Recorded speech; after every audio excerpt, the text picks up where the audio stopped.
Hello, my name is Ross. Today we're going to draw a tree for your character, Maeve or Wolf or Robin or whoever to stand in. So first of all, we're going to have a look at the size of our character, whatever size you've drawn them. And we're going to just make a little space for them to stand. So just draw a little kind of oval shape and maybe draw some grass and debris, a couple of leaves or whatever around. And that's kind of like your stage where your character is going to stand, right?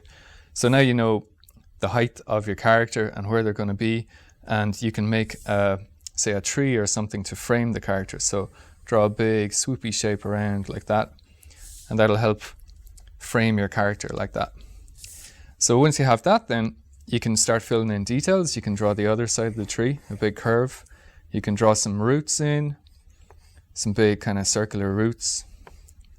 And you can draw maybe a branch up at the top that goes in a curve like this. And then you can start filling in a kind of a rough shape for all the leaves of the tree, right? So draw just some squiggles like that. It doesn't have to be very precise or anything. Probably the rougher you draw it, the better, because the style of the Wolfwalkers forest is very rough. So then that's your basic kind of composition there. And then, yeah, put your character in to check again. So that looks good. So the important thing to remember then is the size of, say, leaves and things like that. That if your character, Maeve, was going to pick up a leaf, it has to be like the right size. It can't be really, really tiny, or it can't be way, way too big. So draw a leaf, say, that you think that your character could pick up and hold, and it would be believable. And then that'll give you a sense of scale, what to base all the other leaves off. So once you have that leaf, then you can just start drawing in lots of other leaves that look roughly the same, and then you know that the size is going to be right. So you can just draw them really, really roughly. Try and get them all going in one direction, because then it'll be a nice kind of flow to the background. That's one of the things that we did in Wolfwalkers. We concentrated on flowy lines going through all of the shapes. So we're just going to draw lots and lots of scribbly leaves in at the top, all facing the same direction, all kind of going in the same flow line. They kind of look like love hearts, but really they're kind of based on an oak leaf, which is kind of like a shape like that. It's kind of squiggly, and sometimes it has a line through the middle, so you can draw that in too if you want. So we're going to do lots and lots of leaves all around.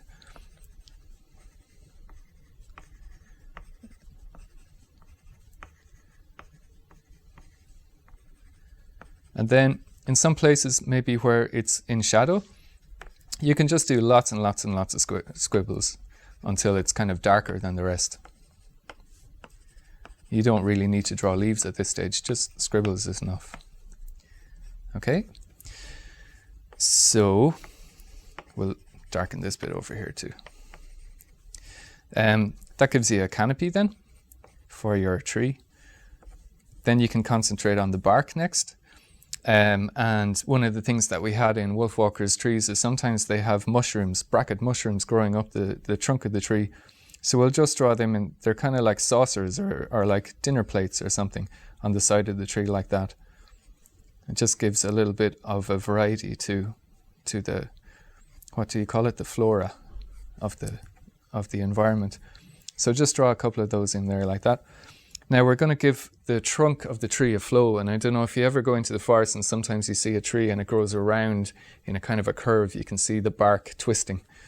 So we're going to do some bark lines that'll show a twist in the trunk of the tree. And then once you have those rough lines in, then you can start adding in some detail. And the bark, we're going to make this kind of an old tree, so it would have lots of gaps in the bark, and we just draw them in with big black kind of lines like that. Kind of dashed lines, because sometimes the bark of the tree is very kind of chunky and bitty. So we put in some dark lines around, and some bigger maybe black lines that help describe that flow. And again, you can make one area much darker and leave one area a little bit lighter, and it kind of helps show that there's a light hitting the tree and some part is in shadow and some part isn't. So we'll make the bits underneath the leaves dark because they would cast a shadow on the trunk of the tree. And then we'll make the outline a little bit darker too.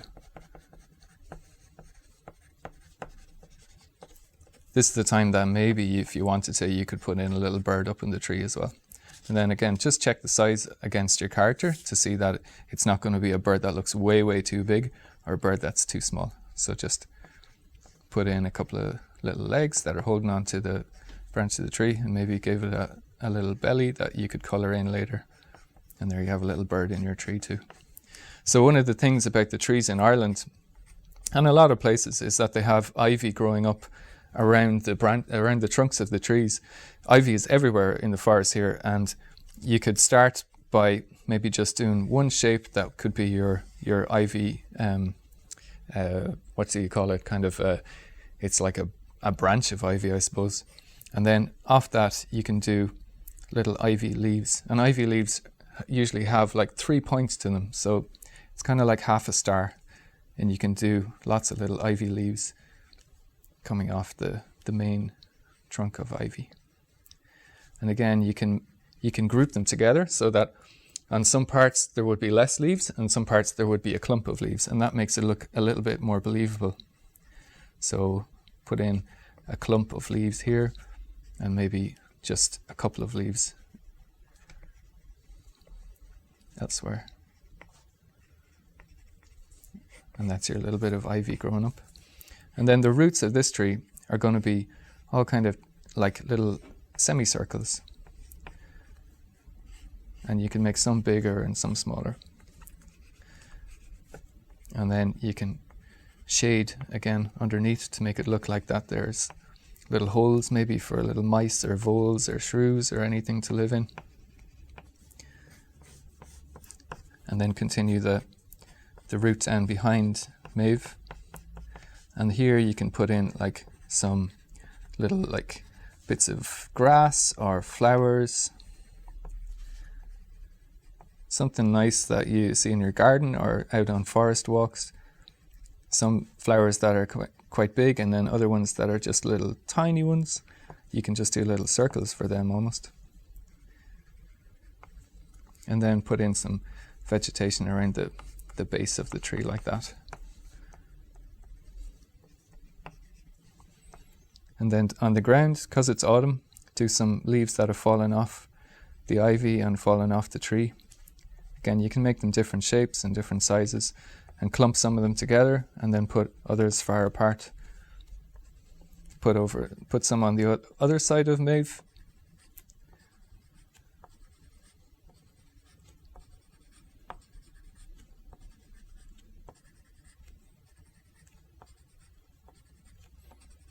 And some grass and little tiny flowers. You could even put in a little mouse with a curly tail and some ears and a bit of hair.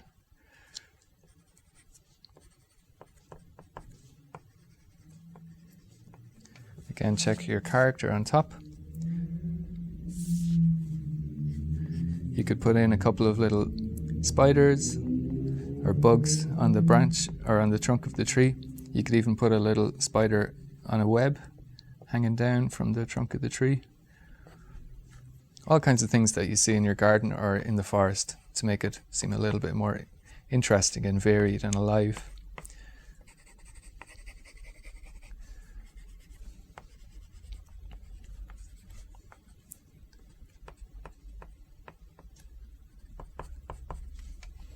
There you have your background.